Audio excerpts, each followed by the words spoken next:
I'm gonna let people in. Let's see. Okay. Here, wait, go. But Have they a don't little have any, sound. they literally can't do anything. So don't worry. What's up, everybody? Hi. Oh, I see some familiar Yeah, names. super exciting. Whoop whoop. What's up, Yeah, everybody? so good to see you all. Tito, long time no see. Guten Abend, good evening, bonsoir. Yes. Tell them about the music in the background. You will be having a gratis soundtrack along with this presentation this evening. Long story short, I am not in my classroom and orchestra is rehearsing outside of my room. So if you cannot hear me or if you need me to repeat, by all means, let us know. I want to make sure I'm clear and you get what you need out of this.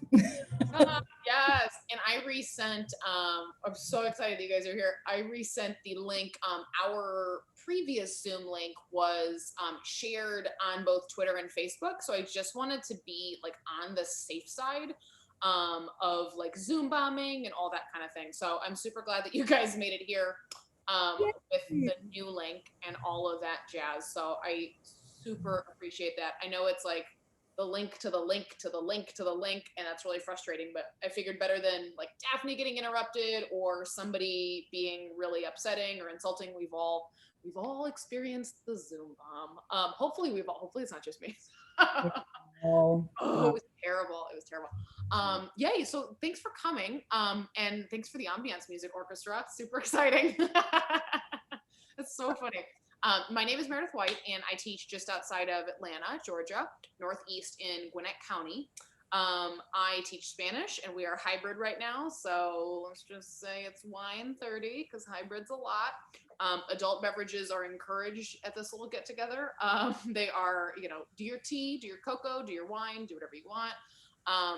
But this is going to be very informal, very casual, very conversational. And I'm excited to have Daphne, who is my Lil Advocate sister.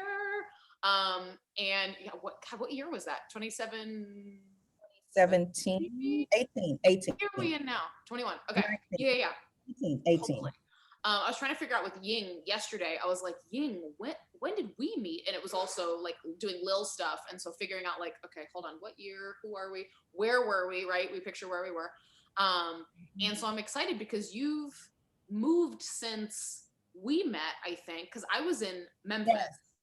And then I moved, and you moved, or like it was at the same time or whatever. So I'm excited to like catch up and chat about this topic, which like I told you a minute ago, I needed like 10 hours ago when I was like, had to like talk myself, like I was getting super bent out of shape this morning. So I needed more grace, and I needed more patience, and I needed more Daphne Warren in my life. Like, thank you. Thank you. Daphne, go ahead. Tell us where you are and what levels you teach, and go for it. Okay, well, guten Abend, everyone. Good evening. It is Tuesday evening, and I feel like the week has just begun. I'm Daphne Warren. I'm the German teacher here at Plano Senior High School in Plano, Texas. I have taught levels 1 through AP. That's 1, 2, 2 honors, 3 honors, 4, which is AP, for 10 years now. So yeah, 5 preps, and I've added an independent study this year. So yeah, we're a little busy. Overachiever. And I've had to really reflect on that and teach myself that I have to show myself grace because I deserve it. I'm still here. I have not left the profession that I love so much. So our topic for today, show yourself and your students grace, period, meaning there is no afterthought. There is no additional explanation. That's it. Okay. Wow. So to continue on with my introduction, in addition to being a world language educator of German, I am a huge advocate for students. My husband just calls me, oh, you're the easy teacher. And I'm like, oh, so you thought, darling. And he participated in some classes this year and said, oh, no, don't want to take your class. But I'm always an advocate for the students. I I will argue with an administrator down because these are children, okay? And they are our first clients. And we have to think about all of the things that they are experiencing from home during this pandemic and even before then. So it's either the same or it's worse for many.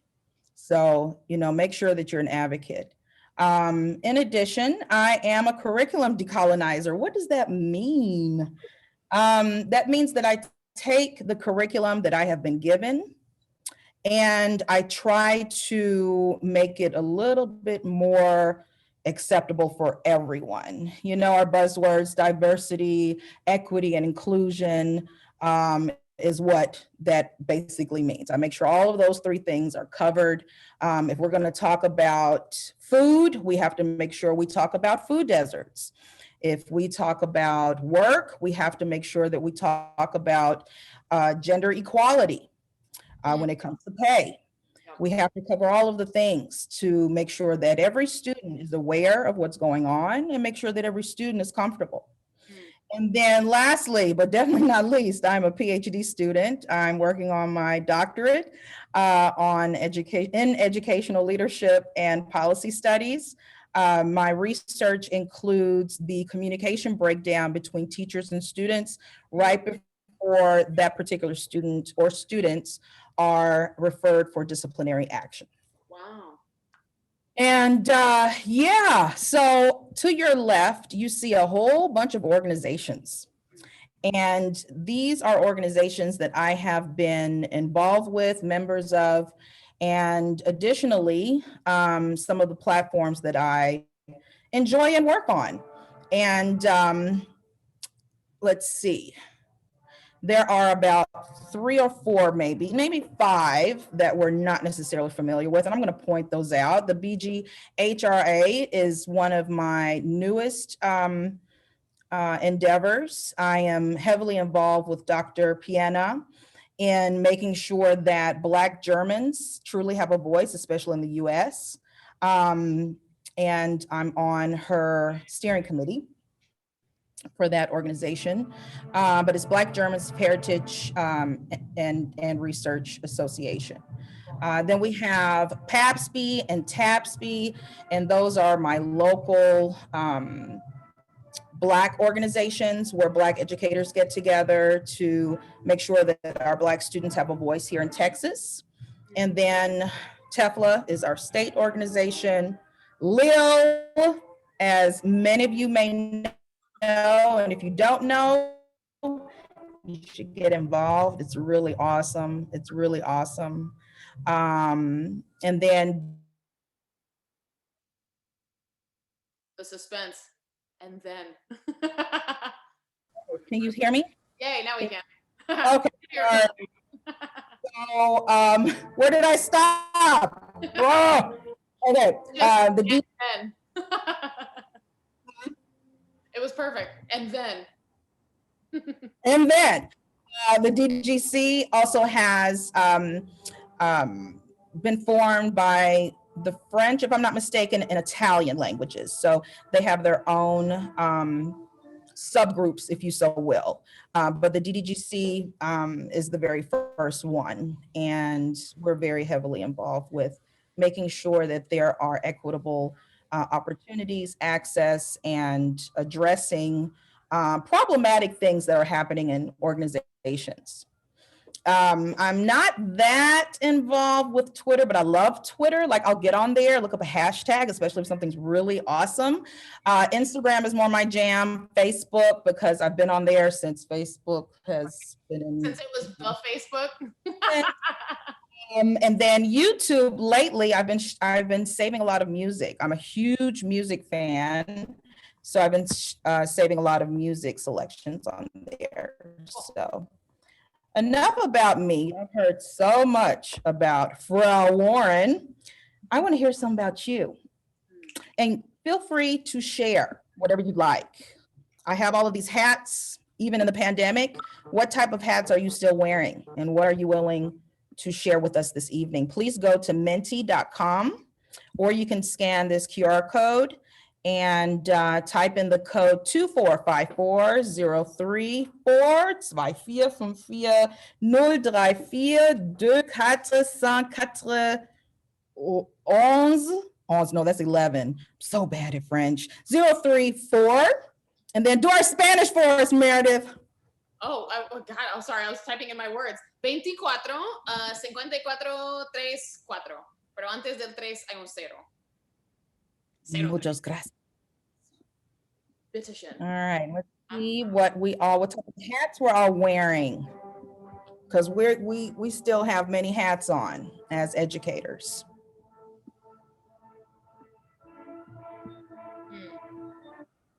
Oops. Go to too soon. There we go. Once again, if you need access, it's www.menti.com and use the code 245403. Share. And it could be, you know, sponsor of a club, your coach, in addition to teaching, you write curriculum.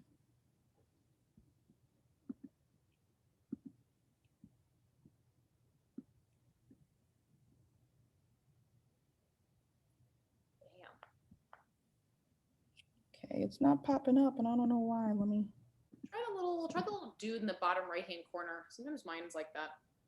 Sometimes it'll pop up, and then others it won't, like full screen for some reason with an image. I don't know why. Sometimes.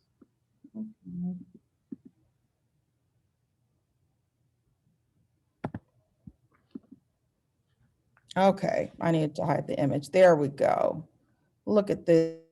And the reason why I made it a word cloud is because I really wanted you all to see how much we do. Starting my master's soon. Congratulations. You can do it. 2 years, knock it out. Shoulder to cry on. Absolutely. That's the bravest thing, because you are allowing people to literally dump their issues on you. And for you to be able to take that in during this time, that's awesome. Right for Senor Woolley. Okay. Forensics coach, nice. Challenger, department chair, all right. Grad school for admin, nice. Linguistics minor, I see many going back to school. We're such nerds, I love it. Bachelor's degree, okay, you can do it, you can do it. Currently doing research, facilitator of learning, all of these admin positions. Mentor, yes, that is also a form of being available to those who need to be listened to be heard, and giving advice, and make sure that you know, take care of yourself with that. Student council sponsor, travel coordinator. Okay, then I'll wear my mask wherever I go. Yes, German club, curriculum team, ACFL SIGs, yes, an instigator. Okay, in what way? Share in the chat. 17-year veteran, nice, congratulations. I bow down, I do, congratulations. Yes, cultural exchange sponsor, Latin American studies, nice.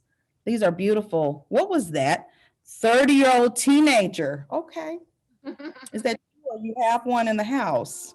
I have 2 currently. I'm also a mom, so that brings on other things. Okay, nice. Notice wow. Like all of these are giving. Giving. I'm You know, all of these are giving. It's all giving. And this is in addition to teaching. This is in addition to lesson planning and executing the plans and grading and all of that. So yeah, let's talk about grace, okay? Let's talk about grace. Thank you all for participating. So once again, we have so many hats that we wear. It is time to take some off if you can. If you can't, then reduce your time, okay? Organize your time with how much you're going to commit. And we'll talk about boundaries in a little while. But yeah, these are some additional that we all wear, whether we know it or not. When that student needs that Band-Aid, right? Before we officially begin with some of the instructional materials, I want to have a small moment with you all. We all are working very hard right now. And when I say we're working hard, we're coming to work, we're listening to our students, we're paying attention to their needs. We're meeting them where they are, even if that means they come once a month. Yes, I have one of those. And it's because of personal reasons. And I can't sit here and get upset. All I can do is meet that student where they are. And I want to remind you all, those that are in higher positions, and when I say higher, I mean state, okay, government level, they don't have their boots on the ground for the most part. And we're the ones with our boots on the ground. And I want to make sure that you all really take in that we're the experts. Can you hear me? Mm-hmm. Okay. And so I want you to really take in that we're the experts, to stop doubting yourselves. Just stop it.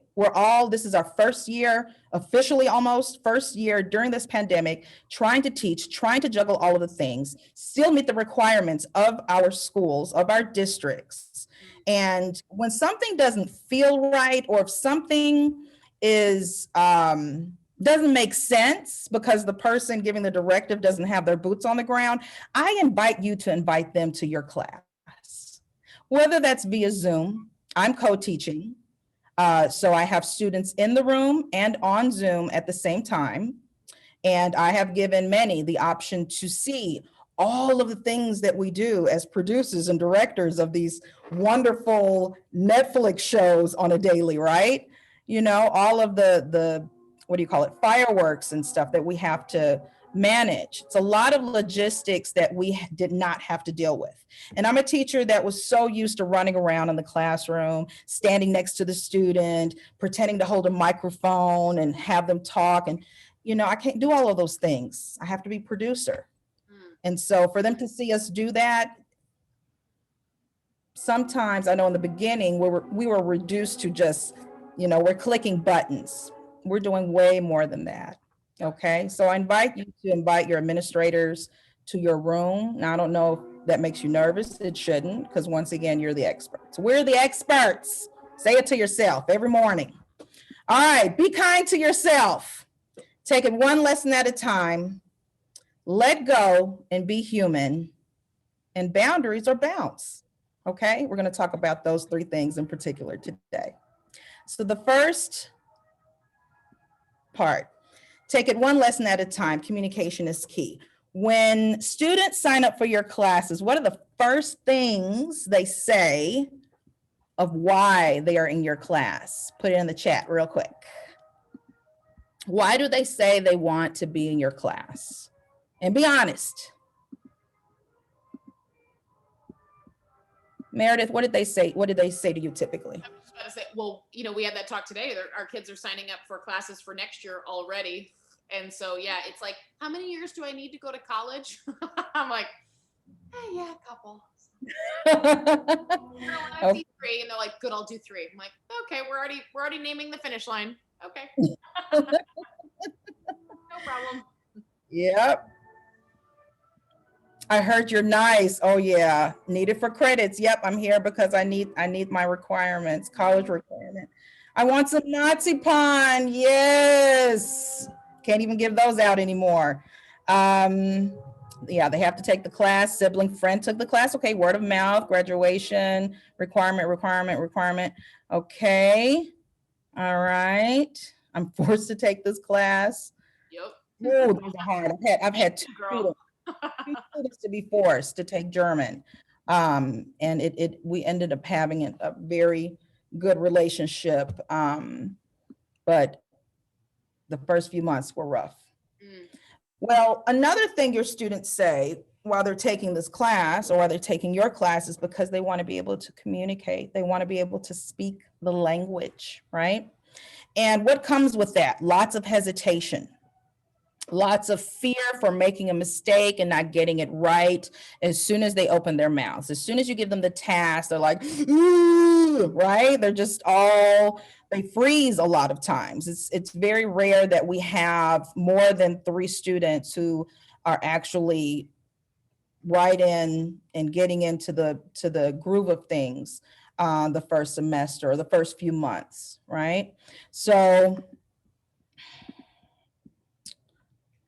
my number one pet peeve ties in with this. It drives me absolutely insane.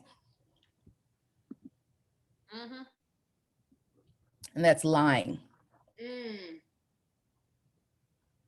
I can take you telling me that you've been lazy, Mm-hmm. that you're tired, that you were playing video games, that you were binge watching on Netflix, that you did not feel like it, that you were not feeling my lesson, that my lesson was boring, that you didn't really understand what was going on. I can take that so much better than you going to Google Translate Right. and pretending that you do the fool. Just put a red wig on me, a clown nose, and you know, that's how I envision you envisioning me when you go to Google Translate.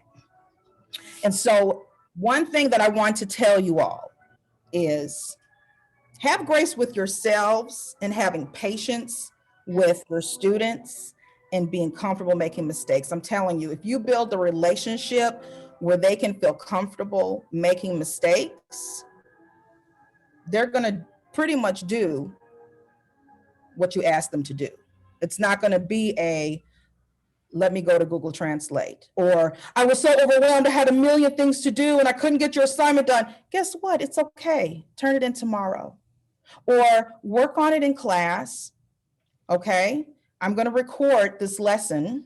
If you want to meet during lunch, we can do that. And I'm a little bit more flexible with my time. I understand everyone isn't that way, but I do offer my students, if they want to have a bring your own lunch, they eat while they're on screen with me, and then we talk about it, you know. And I will also say I do have a smaller program, so I have a little bit more flexibility. I do respect those who have those 100+ students.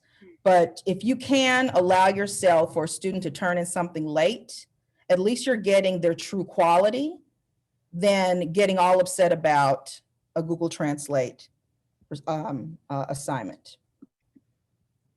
So in addition to making your students feel comfortable, you have to have good topics to talk about, to learn about. And my district in particular, we do provide a curriculum that is our curriculum that we have. It's a living curriculum because we write every summer. But I don't have full autonomy like I would like to have, as in my previous district. And so one of the levels that I'm allowed to pretty much shape my classes the way I would like to is my AP class. And so to your left, you see the 6 AP themes, in case you're not familiar with them: families and communities, contemporary life, so on and so forth. And then on your right-hand side, you see subtopics and some questions that you can use as either, losing my train of thought, the EQs, essential questions, the questions you would like for students to answer at the end of the lesson, or for them to brainstorm in the beginning.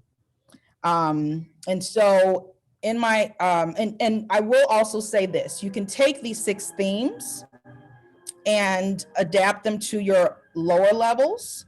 Just make sure that they are appropriate resources that you're using. Look at the verbs that are in the authentic text that you are choosing. If you choose verbs that are in the passive or conditional form, your level ones are going to get frustrated with you. Choose simple text to make sure that they can actually feel good about themselves reading an authentic text, but also making sure that it is accessible to them. Okay, that way they're not intimidated. So here are some topics that we have explored this year: family structures, friendship, and love. I always start off with families and communities because students are familiar with, you know, naming their family members and also talking about their family members. You know, which student who has a sibling doesn't want to say something maybe not so nice about a sibling, but their other sibling, right? But also not limiting family to your traditional conservative family setting, not setting, but Yeah, like yeah. position. Yeah, like makeup. Mm-hmm. So I have had students who have had some changes occur, such as divorce, such as death. And so I allow them to use, their pets. They want to talk about their pets and how their relationship is with their pets. They may go walking more. They may talk to them, and then I encourage them, well, speak German to them. They will learn, not just, don't limit your kids to just the nuclear family that we're, all familiar with, the standard. Open it up to all types of families. And I also introduce what different types of families there are in German speaking countries and how they are treated in the media in comparison to here. And then, of course, that includes friendship and love. What does friendship actually mean? Does that mean that you are just telling me what I want to hear? Or does that mean that you are actually being honest with me and that you're there for me and that you're loyal? And so we talk about all of those things. And it's a good way to start the year off because they're familiar and they want to talk about it. They may want to get some things off their chest that happened over the summer. Then we proceed to housing and shelter and education, and that is covered under contemporary life. How do people actually live? Okay, especially now, how are people living? Did they have to move out? Did they have more time to do garden work, and that became very therapeutic for them? And so they have this beautiful garden in the front of their yards. Did they have to move out and share a room with a sibling or another family member? What does that look like? Housing and shelter. And then, of course, education. We expand on how education in Germany in particular is, or post-secondary specifically, is different in comparison to here, where we don't have dorms and so forth. We have what we call WGs, Wohngemeinschaften. These are living communities or shared, or students share rent in apartments. And so we talk about those things as well. Then we get into gender and sexuality and multiculturalism. This particular past semester, we talked about equal pay. And we talked about really awesome inventors. And I tried to find inventors from all countries, not just German speaking countries. If I could find a text in German, I tried to be as diverse as possible. And then, of course, comparing to those individuals who have invented something, and then the differences in salary and pay and recognition regarding their genders with individuals here. Social impact of technology and the new media. I know some people may feel like the three monkeys, like, oh my gosh, I don't know about that. That is, but there's a way, there's an art to it, and I figured it out. I let the students actually tell me how they felt. As long as the students are speaking on it and being honest about it, there's always a way to work it out. So we talked about how the media plays a huge role in shaping how people think. Just the fact that we have two very dominant news channels in the US, but in Germany, it's not quite so. And so we compared different news, not sections, what do you call it? News reports, if you so will. And I allowed the students to share with me what differences they noticed. For 2 weeks, we watched the German news for 100 seconds. It's on tagesschau.de, if you're not familiar with it, for all of my German teachers. And I asked the students every single day, what is the first thing that the Germans reported? What was important to them? What did they highlight? What did they emphasize? And it was pretty consistent with COVID, with the exception of one day, which was related to politics. But then I asked my students, what was most important to you? What do you think should have been reported first? And so we talked about that. We also talked about digital citizenship. What is your role online? And if you're not online at all, then how are you going to have a digital footprint, a healthy digital footprint that your future university may look into, or your future um, boss of whatever career you're interested in. So we delved into that. Then we moved on to 5 global challenges. And that's what we're in right now. We're talking about food deserts, and how they exist in the US. And then we talk about the accessibility in Germany with the markets that we have. I know from my hometown, Husum, we have Wochenmarkt, which is the weekly farmers market on Thursdays, every Thursday, bright and early morning from 7 till about 3 or 4. And it's just once a week. And then, of course, them comparing to, your Whole Foods or Trader Joe's, which of course is German, but I wanted them to really see what is accessible. And then we talked about the ingredients and how that affects one's health. We didn't go too much into vocabulary. I know this could turn into a very vocabulary heavy lesson, but we talked about how it makes one feel and what type of repercussions from just having access to certain foods with ingredients that are not good for us, and what ingredients are approved by the FDA and what ingredients here and what ingredients are approved in Europe. Mm. So, and how many, which is FYI, 10,000 in the US and 2,500 in Europe, for your cosmetics and your food. And so we just talked about the impact and issues that may occur from those. And then lastly, we're going to explore beauty and aesthetics. We are going to talk about how beauty is defined. I like for my students to be very up to date on current events and current rhetoric, whatever is the most popular thing online. And, as old as the saying now is, Black girl magic, it never gets old for me as a Black girl. And so I try to make sure that we always stay on it when it comes to what are the standards for hair in your career? What are the standards for clothing even? Okay. Do I have to weigh a certain weight to wear a certain thing?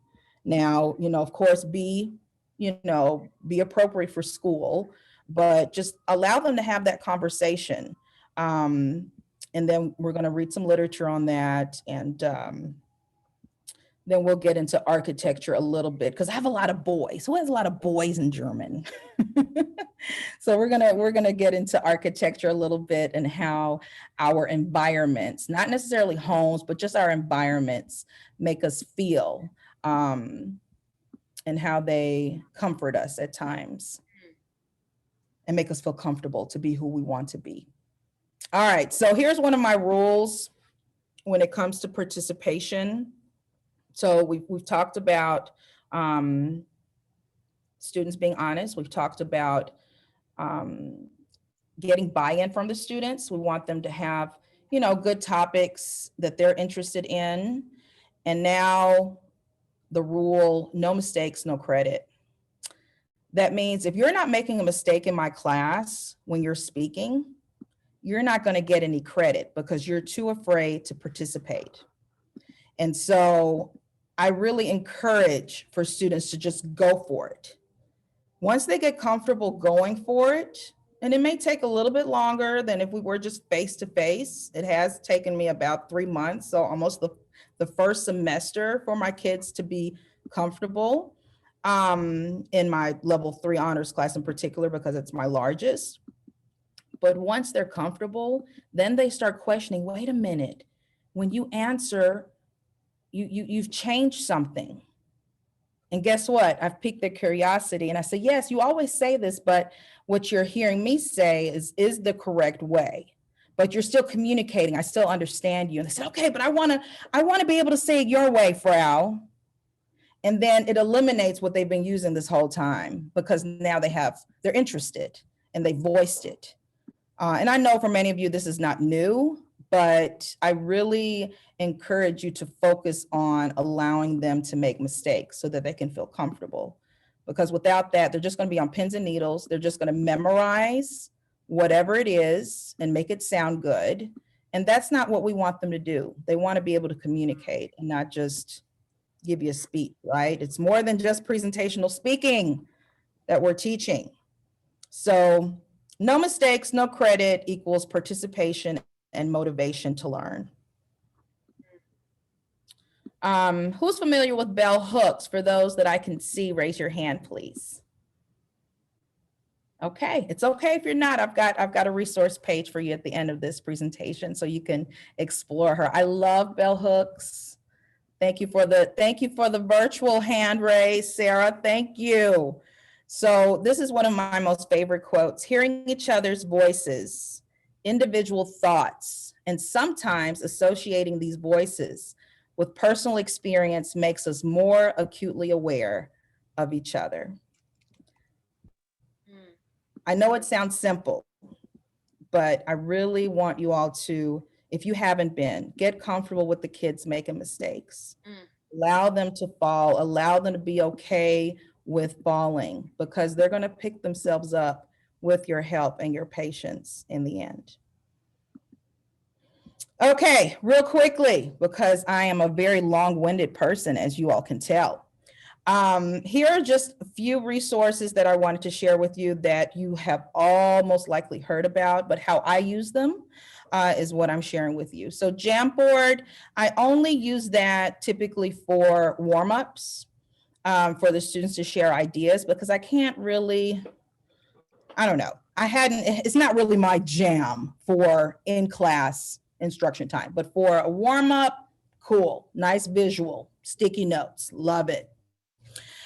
Breakout rooms, I share slides with the students or docs, and I monitor participation in the beginning of presentational writing.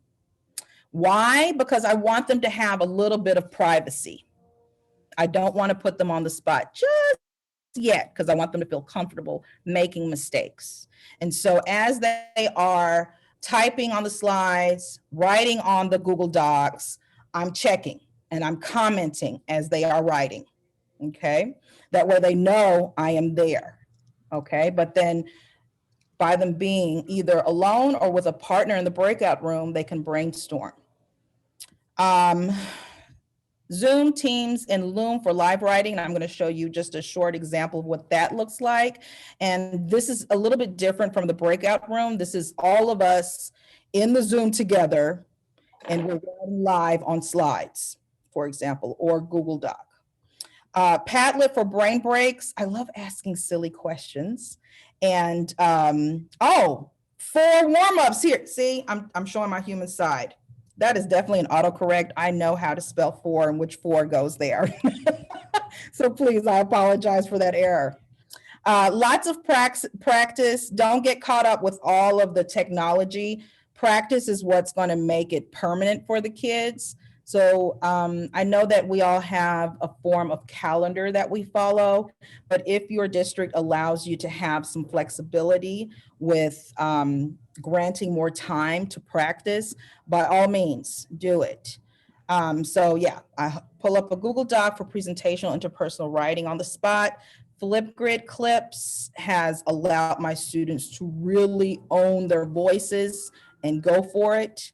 I start off with 30 seconds for level 1 through 3 honors. I bump it up to a minute after a week and a half, and then a minute and a half after 2 to 3 weeks. Okay. Interpersonal speaking in class, low level to high level. That's what we're really trying to master the rest of this semester. We practiced it a little bit last semester, but now that we're really comfortable, I can pair them up and listen to them in breakout rooms.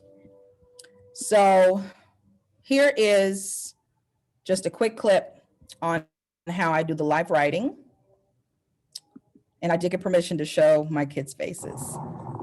Was denkt ihr? Wie kann man Zivilcourage zeigen? Oh, wait, I'm sorry. I forgot to share with you. The topic for level 3 honors momentarily is civil courage and how to show civil courage. And we watch a documentary. My German teachers may know about it. It's called Der Schwarzfahrer, the Black Rider. There are subtitles for those who would love to see it. It won an Oscar in the early 90s. I highly recommend you YouTube it. It's about 10 minutes long, 12 minutes with the music. So they're answering the question, how does one show civil courage? Was denkt ihr? Wie kann man Zivilcourage zeigen?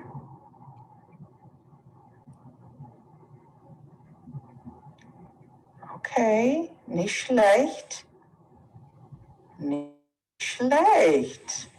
Ihr benutzt indem, sehr gut. Sehr gut.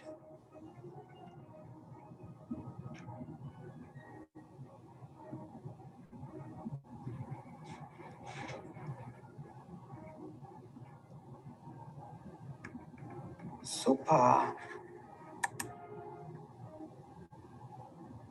Wie kann man Zivilcourage zeigen? Okay, so. Klasse. Okay, so as you can see, it's not really rocket science. I pulled up a slide. I did go over formatting with them first, and I'm sharing this particular lesson with you all at the end of this presentation. And I just ask them a question and have them answer. And if it's taking one too long, I actually pull up my chat and I say, hey, what's going on? What you doing? I need your answer. Because I don't need you looking it up, and I also don't need you to be distracted. I do tell my students, if you are behind on any other subject and you just feel like you're about to lose your mind, email me before class. I'll work with you. You can multitask, okay? We have to learn to be flexible. Yes, I would love their 100% attention, but it's not realistic at this time, especially with all of the access to multitasking online. All right, real quickly, let go and be human. Patience is key. Be patient with yourselves, be patient with your students. Some things to remember, low stakes. It's okay to do read alouds. It sounds minor, but having your students read aloud allows them to practice the language. We have audiobooks, right? Who loves audiobooks? We're listening to someone read to us. Right? It's okay for them to practice reading aloud for the purpose of them getting used to the words and saying it, especially in this setting now with either fully remote or hybrid.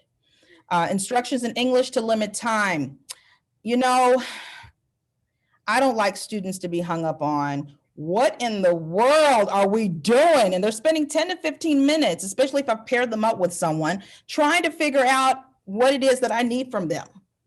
And I know this is not new, but just remember, it's okay to just say, okay, I need you to read this passage. You have 6 minutes to read the passage. And I want you to pull this information out of it. Or I need you to answer these questions. Or I need you to discuss with your partner. Or what did you even get out of this? Write 3 to 5 sentences, okay? Endel and Headspace are my new friends. I don't like to type as much as I used to because all I do is type now. I encourage you all to get a journal, get some form of hard copy paper that only you have access to, and write down things, write down your lesson plans, get away from the screen, get away from typing. My hands have been cramping. Anyone else experience that? Find some good pens that just glide. Tall is my favorite. And write things down. It makes a difference. It gives you a break from the screen. So I wanted to emphasize, be comfortable. I'm sorry, my screen is just acting weird. Emphasize, be kind to yourself by being comfortable, being focused, and be you. What does that mean for me, for Frau Warren? That means that make sure that wherever you're sitting, you're comfortable. Make sure that the clothes that you are wearing are comfortable. It's already stressful enough to be in front of a computer and try to figure out all the technology and multitask the 50 million tabs that we have and click and click and clack and clack and type and this and that and merge, all of these things. Be at least comfortable in what you're wearing and have your seat be comfortable. I have recently been provided the opportunity to purchase a standing desk because I'm so used to walking around. I need a standing desk. Sitting all day is making my back awful. And I already know that by the time I turn 50, I'll be the hunchback of Notre Dame. Not cool, okay? Not comfortable, not cool. Be focused. There's a lot of negativity going around. And as we know, misery loves company. Don't entertain it. Be focused on the kids. We are here for the students. When we step on our campuses, when we log in to teach them, we are here for them, nothing else. You know, and if someone needs to vent, let them know, you know, I hear you. I hear you. If you want to give them advice, feel free to do so. It could be exhausting. But if you focus on the kids, it reduces all of that negativity. Okay. And be you. Make mistakes. Make mistakes in front of the kids. Tell them that you're tired. Tell them that your head hurts. Tell them that, oh my goodness, I was so tech savvy before all of this. And now, give me a second. I need to figure it out. They need to know that you're human, that you're not so far away, so above them. That also allows them to trust you and to go ahead and make those mistakes when they're trying to do those interpersonals and presentational speaking, okay? And lastly, boundaries or bounce. Decompression is key. What does that mean? It means, once again, take your notes. I'm sorry, I didn't put the visual where I wanted it originally, but here I go, making mistakes in a different way. But I write my due dates in a calendar. I do keep some electronically, especially if it's an invite, because that's automatically, you know, linked. I write, this semester, I'm having my students handwrite essays and then they scan them. I'm very fortunate to have Google, we're at Google School, so everything can be loaded onto Google Classroom. I print them out and I hand correct. Why? Because they need to write and I'm tired of looking at the screen. But mostly they need to write. They need to hand write and not just type. And it deters them from wanting to use Google Translate because when they handwrite, and I tell them this, I know when you've looked up things, I know your ability, I know you by now, just write it out. And then of course, your journals and your lesson plans if you can. And here's my resource page. Everything is hyperlinked. Here's bell hooks and some resources about her. I didn't get to touch on African-American vernacular as much or at all. I wanted to share with you all how important it is when you get African-American students in your classes. I know for German, it is sometimes rare, but when you do and they speak vernacular, empower them and tell them, guess what? You're already bilingual. So you're adding a third language. You speak standard English, you speak African American vernacular, and now you're going to add German, or you're going to add Spanish, or you're going to add French. Okay, empower them, make them feel comfortable. And all you have to do is model. You know, if it gets really uncomfortable for you, just let them know, say, hey, look, school is your first job. You're on the clock. And when we're on the clock, we're going to speak formally with each other if you want to keep that boundary. But making a kid feel comfortable with the language that they use at home, and probably 95% of their lives have used thus far, it's okay to accept it. You understand what they're saying. And if you don't, just tell them to slow down. Okay, and model it for them. But this is a lovely book. I've hyperlinked the video to the author. She published it 2019, Dr. Baker Bell.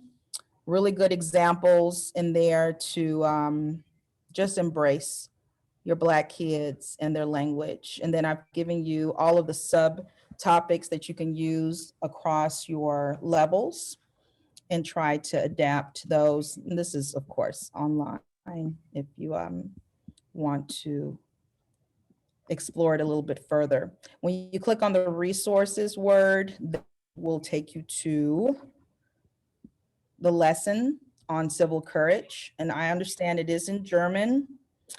So for those who teach other languages, feel free to message me if there's anything that I can do to assist with how I used it. The video is also on here, Schwarzbach. I forgot I actually gave it to you also. You have access to the video. There are many things hyperlinked in here, but the lesson is pretty lengthy. If you don't want to use any of it, fine. If you want to use a few slides, fine. However, but I just wanted to share something with you since you've given me your time this evening. And then let's connect. Like I said, I'm not really on Twitter, but message me. And it is Black History Month, but here in Plano, we have let it be known that Black History Month is every month. And so this year we've created a website. Please go to it, www.pshsbsu.com. We are going to be posting things every week until the end of the school year, and we'll start back over in August. But we wanted to have something that everyone can access. Thank you, Meredith. Everyone can access on a regular basis to learn about Black culture here in the US. And yeah, any questions? And thank you, everyone. Thank you, Flag. Thank you, Meredith. Anytime. You should have the hand raise feature. I know, Sarah, yours was up, and then I timed it badly. I asked you. I was like, "Do you have a?" And then I was trying to go back and forth because it was like right as it was like, "Raise your hand," and I was like, "Uh-oh, sorry, Sarah." But I can give you the ability to unmute. If you have a question, you can just stick it in the chat. We can read it, or you know, like I said, like manually raise your hand, and then I'll see. While we give people a second, I was going to ask you, Daphne, I'm going to share your Thrive video from March, which we were talking about. And that was like right when all of this started to happen. What situations do you find yourself, I don't know, finding it hard to give yourself grace and patience these days? What are the hardest moments? The hardest moments is setting boundaries. I have to let people know because the internet is 24 hours a day, 365. And as much as I love, I'm going to say I was a yes person, meaning I said yes to everything because I wanted to help. But, you know, life happens. And, you know, just to be candid with you all, I've had things happen in my life that have forever changed me. And in order to make sure that I maintain my health, that I am going to be here for when my kids are older, for me to continue to be the educator that I am and continue to learn, I had to set boundaries. I had to cut off email times. I had to, you know, cut off phone calls, text messages, anything electronic has a cutoff time for me now personally.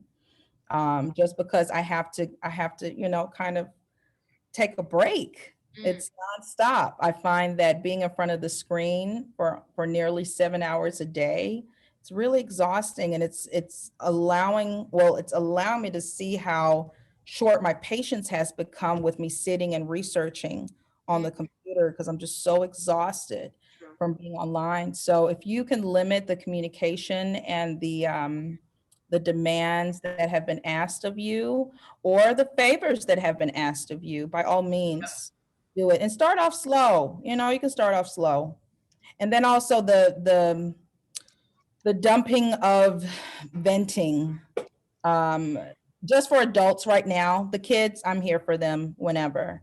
But the adults, I try to give them something that will allow them to manage their frustration and anger, whether they're friends, family, colleagues, because after a while, hearing it on a consistent basis, it affects you. And then you start becoming negative and really have no room for any more negativity. We're already restricted and deprived of what we're so accustomed to, and having to get used to this new way of living all around, from grocery shopping to teaching. I mean, it's very, it's a transition. Yeah. So yeah. I was telling, Angela had asked in the chat if the lesson, will it be like hyperlinked? Will it be, yeah, no worries. I'm gonna share the link. Say, no, please. was going to say too, while you get that fixed up in there. Stop sharing. I was talking to Amy Leonard recently, and I know I dropped in a tweet of hers. Love her, queen. Yeah, she's in your state. She and I were talking earlier, and I was telling you this before as we got on the call, like the thing, like I was so frustrated. I needed you this morning, because I was like, all of a sudden, I feel like we're all hyper aware of our emotions these days. And, like all of a sudden I found myself super frustrated this morning with like irrationally. And it was that thing where, where they say like, when a relationship goes sour, it's because the thing that originally attracted you to the person or the job or whatever, when that thing changes, we start falling like out of love with the person or the job, whatever. And one of the things that I always loved about teaching was kids would just, you get compliments and it's like, oh, you always make class fun. Oh, it's always so interactive. You always have so much energy. And I've literally not heard, and I had a lot of self-worth built up in hearing that, when they would say that, and I have not heard that this year. And that's, I think, what I got frustrated about this morning was like, I had to kind of like talk myself down in my head because I feel like we are giving so much right now and we're being so empathetic. I'm so nervous to show any moment of weakness because I feel like kids and like parents are so fragile that at any moment, if I say I'm frustrated or if I say like, this is hard or whatever, like they're just going to crumble. And I felt like I'm giving out a lot of empathy, but I'm not getting it back. And that's really selfish, but those are the moments where I find myself going, you know what, like this is too much. This is a lot. And I start resenting, then I open up the grade book. I'm like, and another thing, Janine hasn't turned in anything in 2 weeks. Matthew doesn't even, let me tell you about Ben, and it's like, boom, boom, boom. Like, I'm just like, pew, pew, pew. And I don't know. I hope I'm not alone in that, but how do you get yourself out of that space? So that is difficult, especially if you have high expectations for the kids. But for one, we're not in competition with each other. Yes, I hear my colleague and he's very animated. And, sometimes his kids will laugh and I'm like, oh, I haven't heard my kids laugh in so long. We haven't had that much fun. I start judging myself. I'm like, is this really fun? Are they excited about this? And that's where my surveys come in. And I try not to overdo it. The first 2 months I did. I just wanted all of the feedback. Now it's after every assessment and once every quarter on how they're feeling about the topics and so forth. But I try not to survey them too much. Also, once again, just showing them that I am human. Yes, it can be a little nerve-wracking to show that you are vulnerable, that you're having a hard time, or that you're like, I told you all to do this and you didn't, but it's okay once you build that trust and you'll know it, you'll feel it. Yeah. You'll know when they finally trust you. I had some students test me last semester. They literally turned in the exact same. So I'm like, oh, we're copying, pasting. I said, well, close. I want to share with you that you are very tech savvy. However, it is more valuable to me to see how you are performing as a student on your own, with your own words, your own thoughts. I respect that so much more than you copying and pasting. And so what I try to do is I try to put it back on the student and allowing them to have ownership of who they are versus, depending on making a quick A. Like it's really not about the grades for me. It is because of higher ups. But when I talk to the students, it's really about them learning and going through the process of learning and understanding. And, when a student makes a mistake for the first time, especially those who are very hesitant, you know what I say to them? And you got it, you did it. And they're like, Frau, but it was wrong. No, this is what you have to go through, because guess what? You're never going to forget it now. You're never going to forget that you've made this mistake in front of your classmates, and now you're gonna be fine. You've picked it up. You've got the right way to say it or the right way to write it, And so just lowering that filter, that effective filter, and it's a lot to juggle. I hope that answered your question. No, absolutely. It is. It's a lot to juggle. And you know, like the second we look away from something, like you said, the accessibility I think is huge. The second you look away from email, it's like Teams is like bring, bring, bring.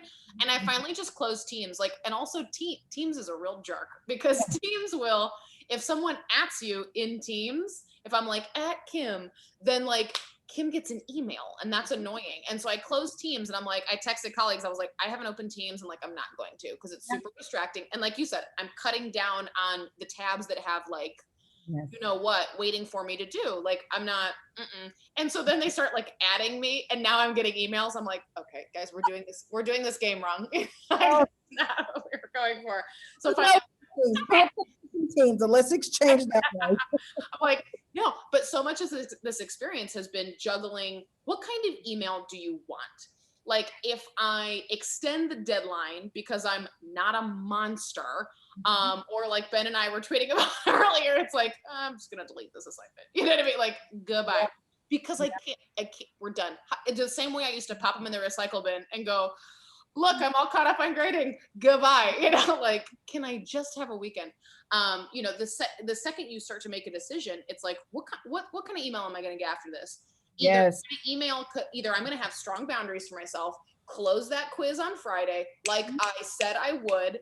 Yes. I never do. And then open it up on Monday for like, you know, the ones who didn't do it. But I'm going to come to that inbox with 37 emails like, hi, I can't get it won't let me, all panicked all weekend, whatever, or leave it open. But now am I compromising my integrity, or am I not doing what I said I was going to do, which I probably shouldn't have said in the first place? Like all of this is so like, it's like you've got the two little like voices on your shoulder going like, well, you could, or you could. And it's exhausting. It's exhausting. It is exhausting. And I will say this, my boundaries are much stronger during instructional time than they are outside of instructional time. But I really can't depend. I don't know what's going on in their households. I don't know if their parents are arguing. I don't know if someone just lost their job, if they experienced a death. And I don't want to be responsible for making a student feel so awful because they can't look past that. That's a lot of emotional labor. That I can't sleep at night knowing that you didn't get this done because, so in your, whatever the case may be. Once again, boundaries are very strict in class. That's where I really hold them accountable because I got them in front of me. And knowing how to use the tools that we have and making sure also that they're comfortable. Once again, lots of juggling, but outside assessments that they do have a deadline with us of 11:59 p.m. every night to get something in. Sometimes I've extended that to the minute before class, just because, once again, I don't know what's going on in your home, and we're in a pandemic, and I have to constantly say that. We're not just in a pandemic, we all are. I am too, students. Mrs. Warren has things come up, and so show yourself grace. It's going to be okay. It is going to be okay. Take a deep breath. And I have to go back to the beginning of this presentation. We're the experts. Trust your instinct. When something's not working with a deadline, try to talk, if you have that relationship, try to talk to your administrators, try to talk to your world language supervisor, your load supervisor, explain to them, look, this is what's going on. I found myself emailing administrators a lot lately saying, hey, I just need 10 minutes of your time. And they'll send me a quick Teams link or Zoom link. And literally, I will take 10 or 9 minutes. And that's not just the German in me, that's the boundary in me. Okay? That's a horrible stereotype, by the way. But, there are many Germans who are not punctual. And so, but it's the boundary in me, and it's respecting the other person's time, especially if they've given me their time.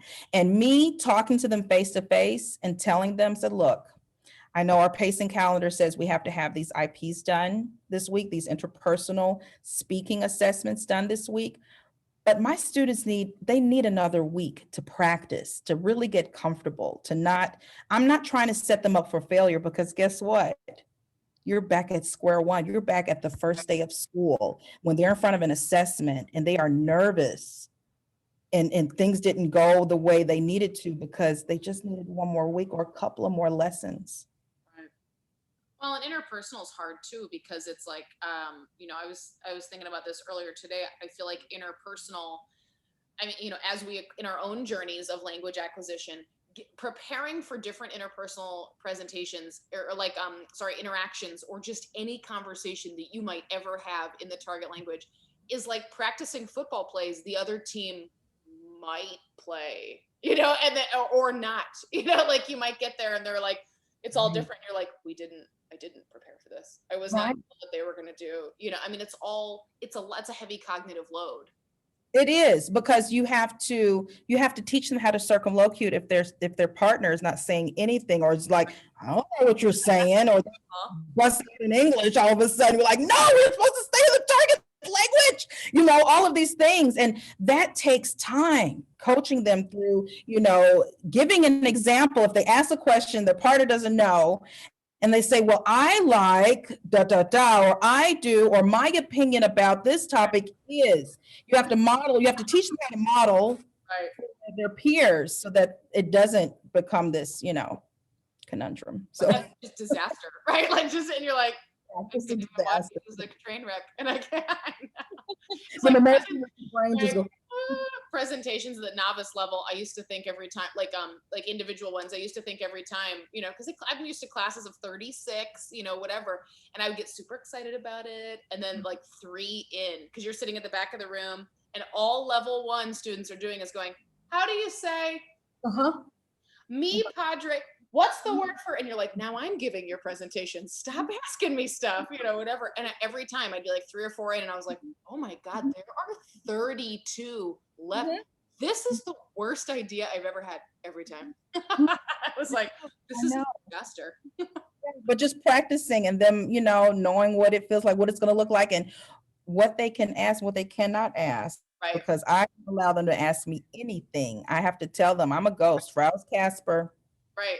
Like, sorry. You have to go for it. And if you use English, no, this is what it looks like on the rubric. It means that I don't understand what you're saying. You're incomprehensible. I need you to use the German that you know. I love that. That's a great way of putting that, of like, this would be incomprehensible to a less sympathetic interlocutor. I love that. Absolutely. It's so true. Adding that immediately. Well, Daphne, I super appreciate it. I didn't see any, let me know if we missed any questions in the chat, but sorry for the 9-minute after party. My bad. I know you're still at school. Where's the orchestra? Where's the marching band? It's so bad. My son is out there too. He plays cello. Right. Sorry. But, I'll live them. Would you mind, I don't know if I can save the chat, because I would love to answer any of the questions. I'm trying to multitask. It didn't quite work today. I'm sorry about that, everyone. If I missed any of your questions. And if you didn't get to ask a question, please don't hesitate to reach out. I'm going to stick, if it's okay with you, I'm going to stick the recording on our YouTube playlist. I have to make sure that I can never tell what it's recording until after the fact. Sometimes it'll get the whole Zoom screen. Sometimes it'll get like the Zoom screen and everything back behind it. I'm like, wait, it's just, I have 2 different computers and it depends on which one I'm on. So I must have different settings. But if you guys go back to that original interactive slideshow page, the recordings are embedded in like the first 2 slides, but also definitely on the 3rd slide with the little TV. So it'll be there forthwith, pronto. Toot sweet. How do you say like soon in German? Rucki, schnell. Yeah. So fun. Schnell. Schnell. Rucki. Au revoir, Kim. Au revoir. Merci beaucoup. Thank you so much. Absolutely. Thanks, guys. We'll be back Thursday with Stacey Margarita Johnson. Whoop, whoop. So, yes. Thank you all. Have a great evening and show yourselves great. Bye. Ooh, then with the German. Yes. Okay. Gerne.